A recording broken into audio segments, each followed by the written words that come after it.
So as we turn the page on 2025 and we move into 2026, I thought it was time to reflect a little bit on where we've been over the course of this last year. We had some remarkable guests on, controversial guests, from Charlie Kirk to Steve Bannon, Atrioc, Galloway, so many more. Let's look back on This Is Gavin Newsom.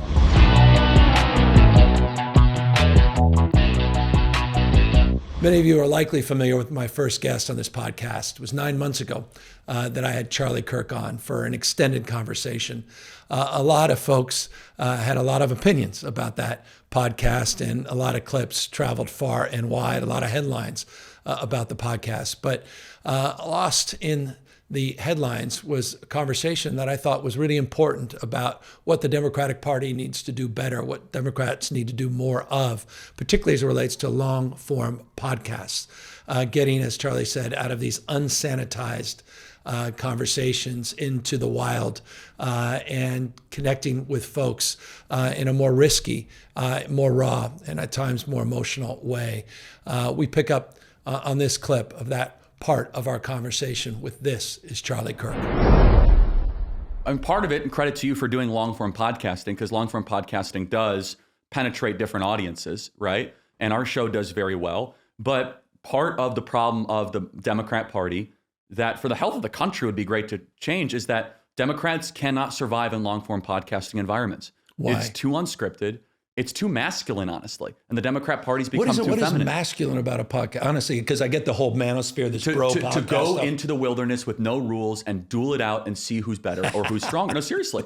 I mean, like, what? Democrats can't. No, I mean, like. We don't do it. You're right. We, for whatever reason, don't do it. You can laugh, but like, who in the Democrat Party? We're not. You're right. Will go, I mean, maybe Bernie Sanders, but he only RFK went for like an hour and a half. when he was a Democrat. Well, Bobby, who's now HHS. Yeah. But like, there's something to be said that if you want to earn the respect of forgotten America, you have to show them that you can intellectually joust with no script, no hard breaks, no producers in the ears, no teleprompters. Love it. That's where new media is going. Now, I'll only challenge one thing you say. I am reaching new audiences. I'm not talking to my bubble, because our content is so appealing. It goes in a decentralized way. And it's not just political. No, it's not political. Cultural. But like, again, our conversation here is going to go far and wide, right? Yeah. A lot of people are going to see it. A lot of people are going to consume it. Because it's also politics and entertainment have begun to overlap, right? And the old adage is, well, politics is downstream from culture. I think politics and culture are indecipherable from one another now. Donald Trump became a cultural phenomenon, right? You go into inner city Compton, you'll see guys with Trump shirts with the hand up, fight, fight, fight. Yep. So what Democrats are doing is you're still playing in a very old, hyper sanitized media environment, and my advice is you got to go where it's unpredictable, where it's treacherous, where it's dangerous.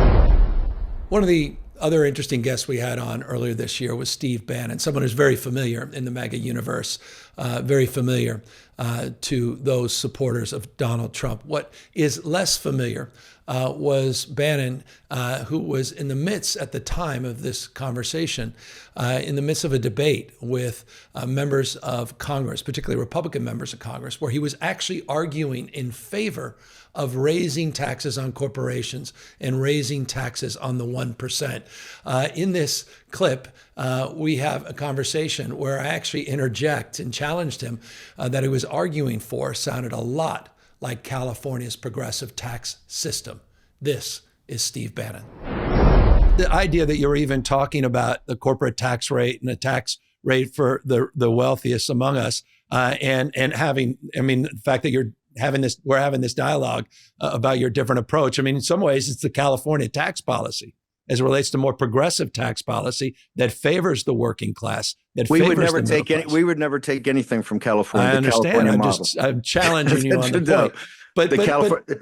First off, you're grossly overtaxed in California. We want to cut taxes. We have moderate income taxes for middle class working folks. It's the top tax rate, which you're arguing for a little higher tax rate, which I appreciate. In the corporate tax side, I don't know if it's completely dissimilar. I don't want to get you in trouble. This year, we had a series of conversations with thought leaders about the issue of masculinity. One of the most compelling was with Scott Galloway, who just wrote a new book, Notes on Being a Man.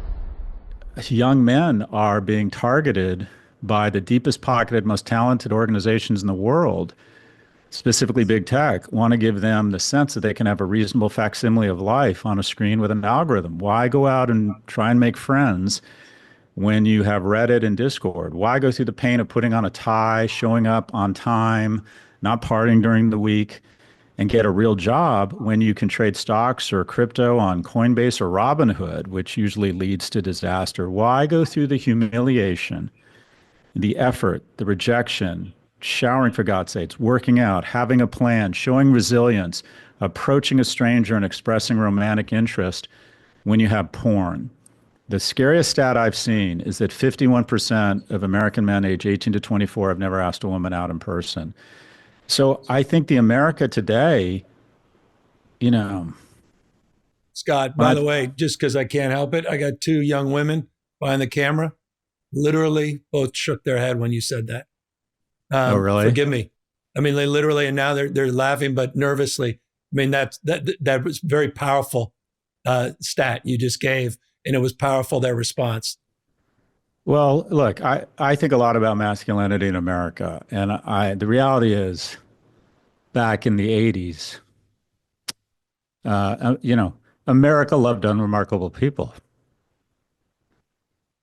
And it feels as if America has fallen out of love with the unremarkable. That the objective of higher ed in America is to try and identify a super class and turn them into billionaires, instead of giving the bottom 99 a chance to be millionaires, and to find someone, fall in love, have kids, all the profound shit, right? And I worry that young men who are especially susceptible to these algorithms are kind of they've lost a lot of on-ramps into the middle class, and we aren't producing enough economically and emotionally viable men. And who wants more economically and emotionally viable men? Women. The issue of affordability is top of mind. I've talked a lot about this, that we need to democratize our economy to save our democracy. Just consider 10% of people own 2/3 of the wealth in the United States of America. But the impact is deeply concerning, particularly for young people.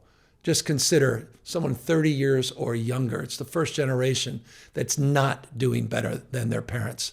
I had an opportunity to talk with a popular streamer who understands this intimately, who talks to folks every single day about how nihilism and radicalization is now taking shape for folks that never can imagine reaching the American dream. This is Atrioc.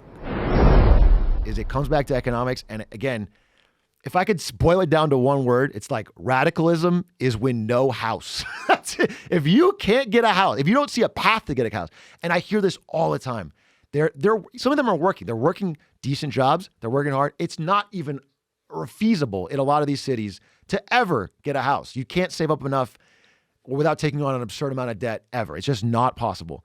And if you picked one thing to focus in on, that would be it, because that's the biggest thing to put you as part of society or outside of society. Once you feel like you can get on that ladder, you're okay. You can calm down, you can find a party, you can vote. But if you can't see that, what's the point? Why am I doing it? Why am I working this job for a boss I hate, for wages that are only okay? I'm never going to get another step up. It goes without saying, 2025 has been a remarkable year, ending with the success of campaigns for governor in New Jersey and Virginia, the success of Proposition 50, a young, new, dynamic mayor in New York City. But it didn't start out that way. The National Guard being federalized, ICE agents, masked men going out in streets all across the United States of America, government shutdown, tariffs, trade policy, all kinds of doubt and anxiety, particularly about the future of the Democratic Party. We talked about that and so much more with Ben from Midas Touch. This is Ben Meiselas. Right. And Trump has inflicted nationwide intentional infliction of emotional distress. His conduct is conscious shocking. And so when people wake up and they're being disappeared by ICE, when their health care is being ripped away, when they're psychologically tortured, living paycheck to paycheck, and people aren't acting with an urgency, they're pissed. You notice the numbers of the Democratic Party are going up as they're seeing the fight. They were low because they didn't see people fighting for them, not because they were unpopular. They were low because they lost and people don't like losers, and also that they're fighting. That was the issue. listen to what, I hope everyone just listened to what you said. Could not agree with you more. By the way, that's why I'm very optimistic about November. We're going to win Proposition 50. We're going to win in New Jersey. We're going to win in Virginia. You've got this young, dynamic leader, whether you agree or disagree, whatever flavor you are of Democrat, Democratic Socialist, conservative mod, whatever, but you've got this young, dynamic leader who ran an unbelievable campaign. Success leaves clues. Talk about media savvy and a communication capacity that's next level. I mean, that guy's, at another level in terms of his ability to communicate. Look where the crowds are. Look who people, look, this is how I describe it. And it's funny because I got you here. I said that there's, on the one hand, you have a Governor Newsom energizing people, fighting back, using moral authority and formal authority. Then I said, look at Mamdani drawing massive crowds, AOC drawing massive crowds, Bernie, massive crowds in red states of Trump supporters also. And so we should look at it. By the way, what Mamdani did before he even launched the campaign, right after the election, it may have been right when he launched it, was he interviewed, he was listening. He did a video right away after the election, speaking to people in the boroughs and saying, why'd you do that? and he got the answer. That was very, I think, influential in his, in his race. So, I was thinking, as you were describing your approach to building Midas Touch and now the network, that was his approach to building the campaign. Yeah. Ask people what they want, ask them how they're feeling, see them, listen to them. I thought that was a masterclass of common sense, really, at the end of the day. But it's a next generation media savvy as well. And I hope, again, back to your point, just the capacity for us, we've just got to disabuse ourselves of the ways of the past. We've got to completely shift gears in terms of now dominating there, flooding the zone, but also becoming the party that is empathetic. It's not about power, dominance, and aggression. It's about empathy. It's about compassion. It's about collaboration. Those are the superpowers. So there you have it, some of the highlights of 2025. Certainly an eventful year here at This Is Gavin Newsom. But if you have ideas for guests, for subjects that we should be covering here on the show, please send them our way and subscribe to This Is Gavin Newsom.